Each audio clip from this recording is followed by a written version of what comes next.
लोमड़ी और अंगूर की कहानी। एक जंगल में एक लोमड़ी रहती थी। एक दिन वो भूखी प्यासी भोजन की तलाश में जंगल में भटक रही थी। भटकते भटकते सुबह से शाम हो गई, लेकिन वह शिकार प्राप्त न कर सकी। शाम होते होते वह जंगल के समीप स्थित एक गांव में पहुंच गई। वहां उसे एक खेत दिखाई पड़ा। भूख से बेहाल लोमड़ी खेत में घुस गई। वहां एक ऊंचे पेड़ पर अंगूर की बेल लिपटी हुई थी, जिसमें रसीले अंगूर के गुच्छे लगे हुए थे। अंगूर देखते ही लोमड़ी के मुंह से लार टपकने लगी।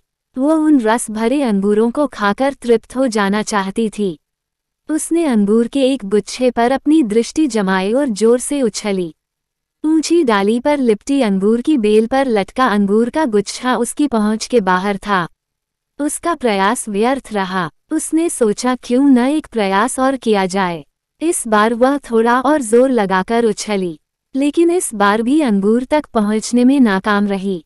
कुछ देर तक वह उछल उछल कर अंगूर तक पहुंचने का प्रयास करती रही, लेकिन दिन भर की जंगल में भटकी थकी हुई भूखी प्यासी लोमड़ी आखिर कितना प्रयास करती।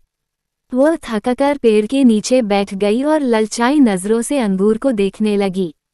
वो समझ गई कि अंगूर तक पहुंचना उसने बस के बाहर है, इसलिए कुछ देर अंगूरों को ताकने के बाद वह उठी और वहां से जाने लगी। वो अंगूर खाने का विचार त्याग चुकी थी।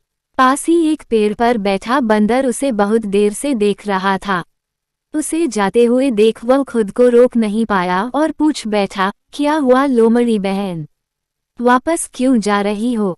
अंगूर नहीं खाओगी? लोमड़ी रुकी और बंदर को देखकर फीकी मुस्कान से साथ बोली, नहीं बंदर भाई, मैं ऐसे अंगूर नहीं खाती, ये तो खट्टे हैं। सीख, जब हम किसी चीज को प्राप्त नहीं कर पाते तो अपनी कमजोरियों को छुपाने या अपने प्रयासों की कमी को नजरअंदाज करने अक्सर उस चीज में ही कमियां निकालने लग जाते हैं, जबकि आवश्यकता है अपनी कमजोरियों को पहचान कर उसे दूर करने की, सूझबूझ से काम लेने की और सफल होने तक अनवरत प्रयत्न करते रहने की।